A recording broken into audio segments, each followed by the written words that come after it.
Olá pessoal, hoje nós vamos falar sobre os domínios morfoclimáticos e biomas do Brasil. Nós vamos falar sobre um tipo de classificação criado pelo geólogo Assis Nassib Absaber, que considera alguns elementos para esse tipo de classificação. Vamos lá. Então, os domínios morfoclimáticos brasileiros. Absaber considerou para delimitar esses domínios morfoclimáticos as características climáticas, botânicas, hidrológicas, fitogeográficas e edáficas, ou seja, dos solos, para delimitar os domínios morfoclimáticos. Então percebam a gama de conhecimentos que ele teve que utilizar para fazer esse tipo de classificação. Então as áreas de transição abrigam biomas com características intermediárias ou que não se enquadram em nenhum dos domínios morfoclimáticos que nós vamos observar. O primeiro deles é o domínio amazônico, que localiza na região norte do Brasil. Há um alto índice de precipitação, que ultrapassa os 1.800 milímetros anuais, e temperaturas que ficam entre 25 e 28 graus Celsius.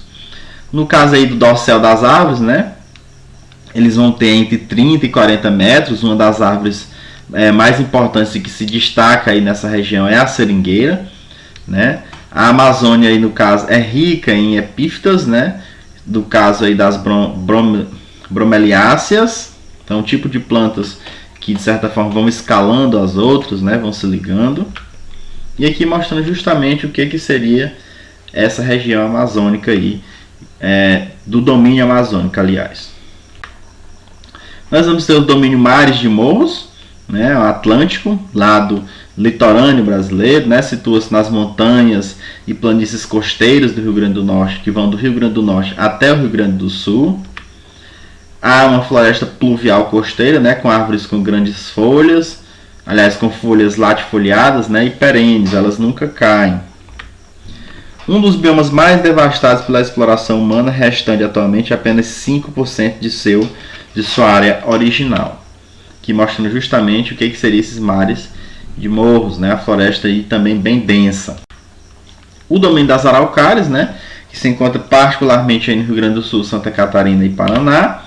Há uma pluviometria anual em torno de mais ou menos 1.400 milímetros e temperaturas moderadas. Pinheiro do Paraná é a árvore mais típica, mas nós temos também arbustos, samambaias arborescentes, além de epífitas como a orquídea e as bromélias. Como a gente pode observar aqui, o domínio das araucárias. Chegamos ao domínio dos cerrados. O dos cerrados ele ocorre principalmente aí nos estados do Nordeste, região Norte e Sudeste, com 2 milhões de quilômetros quadrados. Eles possuem formas densas, formas campestres bem desenvolvidas, campos limpos, formas densas, florestais e cerradões. Então 40% aí, aproximadamente da área original desse bioma ele foi desmatado. O cerrado, ele com vegetação arbórea, é composto por pequenas árvores e arbustos, como por exemplo os ipês, peroba do campo e a caviúna. A pluviometria média anual na área de 1.100 a 2.000 milímetros, certo? A temperatura média anual gira em torno de 26 graus Celsius. Aqui vocês podem ver como é o ambiente do cerrado. Chegamos ao domínio das pradarias, que ocupa as planícies aí do Rio Grande do Sul, sul do Brasil. Nesse tipo de bioma, nós vamos ter o predomínio de gramíneas, que são espécies herbáceas. Temos a presença também de pequenos bosques e arbustos. A precipitação anual aí varia de 500 a 1.000 milímetros, temperatura média anual aí que varia de 10 a 14 graus no inverno e de 20 a 23 no verão. Certo? É um tipo de vegetação que infelizmente cedeu lugar a áreas cultiváveis, foi bastante danificada, degradada, para ceder lugar aos plantios. E aqui, como vocês podem ver, justamente o porquê, porque são áreas planas e isso facilita o cultivo, certo? O outro domínio, o domínio das caatingas, ocupa a região nordeste do Brasil. Também ocupa a parte norte de Minas Gerais. A pluviometria aí varia de 500 a 700 milímetros, é o que vai configurar o que a gente chama de clima semiárido. As temperaturas variam de 24, as médias, de 24 a 26 graus. Os ventos são fortes e secos E tudo isso contribui, né, para que essa região apresente um certo nível de aridez mais acentuado do que as outras regiões brasileiras. A vegetação nesse caso aí, né, é adaptada ao clima seco, né, com folhas modificadas em espinhos, que é o que a gente vai chamar de xeromorfismo. Destaca-se entre as espécies aí o mandacaru, né, o xique-xique, as acácias, amburanas, ou seja, plantas também caducifólias, né, aquelas plantas que perdem as folhas como processo de adaptação para evitar a perca de água. Então vocês podem ver aqui, né, a fisionomia da paisagem e da vegetação, principalmente da vegetação nas caatingas. Chegamos aos biomas das áreas de transição, né? Nós temos inicialmente a floresta de cocais, ou babaçual, né? que está presente principalmente aí no Maranhão e no Piauí. São espécies aí, bem altas, né? Onde se destacam as palmeiras, né? Principalmente o babaçu, daí o nome babaçual. Então, a precipitação varia de 1.500 a 2.000 milímetros por ano, né? A temperatura média anual também fica em torno de 26 graus. O solo é permanentemente úmido, né? O que facilita o desenvolvimento dessas plantas. E o babaçu ele é economicamente importante, né? A partir do babaçu dá para se extrair óleo, fazer sabão. Existem até técnicas, né, para a produção de tijolos a partir desse vegetal. Vocês podem ver aqui, né, a palmeira conhecida como babaçu. O manguezal, né, um bioma litorâneo, né, o solo dele é lodoso e salgado, ocorre principalmente nas desembocaduras de rios, né, e áreas protegidas da ação direta do mar. Durante a maré, né, esse solo ele fica encharcado, ele fica coberto, né, por água salobra. Estende-se por toda a costa brasileira, né? Nós temos 3 tipos de mangue. O primeiro deles é o Rhizophora mangue, né, que é o chamado mangue bravo. Nós vamos ter aí a Laguncária racemosa, né, que é o mangue manso, e o terceiro tipo é chamado de Avicênia. Esses mangues, né, eles são regiões altamente produtivas e economicamente importantes, principalmente pela produção de nutrientes e matéria orgânica, né, por exemplo, que dá base para o desenvolvimento de algumas formas de vida que são aproveitadas economicamente, como por exemplo o caranguejo, né, como vocês podem observar aí. O outro bioma de transição, né, o Pantanal Mato Grossense, que ocupa a região brasileira dos estados de Mato Grosso do Sul, além do Paraguai, Bolívia e Argentina. O Pantanal ele é um mosaico de diferentes biomas, certo? Constitui nele aí, compreende, né, vários biomas num só.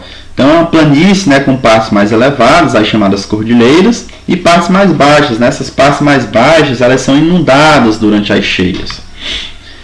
Tem uma exuberante comunidade biológica, né, principalmente aí, de fauna aquática muito variada, mas também é um dos maiores refúgios, né, de aves do planeta. Porém, a caça e a pesca predatórias, o garimpo ilegal, a transformação de áreas florestais em propriedades agrícolas tem colocado muito em risco as características naturais desse bioma. Como vocês podem ver aqui, né, a área do Pantanal.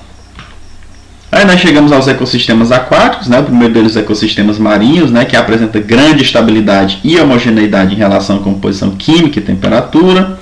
E aí faz importante que vocês conheçam algumas terminologias, né? Como o domínio bentônico, que é o fundo do mar, domínio pelágico, né? Que são as massas de água, zona fótica, né? Que é o local até onde a luz do sol consegue penetrar, que geralmente é até 200 metros. A zona fótica, a luz do sol já não consegue penetrar, né? Não tem luz abaixo de 200 metros. Nós vamos ter a região batial, que está entre 200 e 2.000 metros, né? São as águas frias e pobres em fauna, e já começa a decair a quantidade, o quantitativo de espécies, justamente pelo fato de que a luz solar não penetra nessa região. Nós vamos ter ainda a região abissal, né? Que varia de 2.000 a 6.000 metros, né? Apresenta poucas espécies de organismos, dentre elas aí destaca-se o peixe luminescente. Nós vamos ter a região radal, né, que é abaixo de 6.000 metros, e a fauna é muito pouco conhecida, justamente pelo fato de que é uma área onde a pressão da coluna de água é muito grande. Nós vamos ter os plânctons, né, que são seres flutuantes e navegam ao sabor das correntezas, ou seja, ele vai para onde a correnteza está levando. Nós vamos ter ainda os bentos, né, que são constituídos por organismos relacionados ao fundo marinho. Tem espécies sésseis, né, chamadas algas macroscópicas. Os bentocerrantes, que são representados principalmente pelos crustáceos, né, equinodermos e moluscos. Vamos ter ainda o chamado nécton, né, que é constituído por organismos que se deslocam ativamente na água, né, diferente do fitoplâncton, que se movimenta de acordo com a correnteza. Nesse grupo aí nós vamos ter os peixes, as baleias, golfinhos, crustáceos e moluscos. Aqui mostrando justamente que nós havíamos falado, né, as regiões aí da plataforma continental, a zona fótica, a zona afótica, região batial, região abissal e a região adal. Temos também os ecossistemas de água doce, né, constituídos principalmente por lagos, lagoas e charcos. Geralmente apresentam maior biodiversidade do que os ecossistemas em movimento. Esses ecossistemas aí que nós falamos, né, a lagoa, lagos e charcos, eles são ecossistemas de água parada. Nessas águas aí, os principais produtores são os fotossintetizantes, né, as plantas e o fitoplâncton. Nesses ecossistemas, né, em movimento, apresentam zooplâncton, diferente aqui do que os ecossistemas marinhos, né. No ecossistema de água doce, a presença de plâncton é bem pouco. Há algas fixadas a rochas, moluscos, insetos e peixes. Essa é a principal, as principais formas de vida que ocorrem nesse ambiente. E aqui mostrando justamente o que seria, aí, no caso, esses ambientes de água parada, né? O que seriam esses lagos, lagoas ou charcos.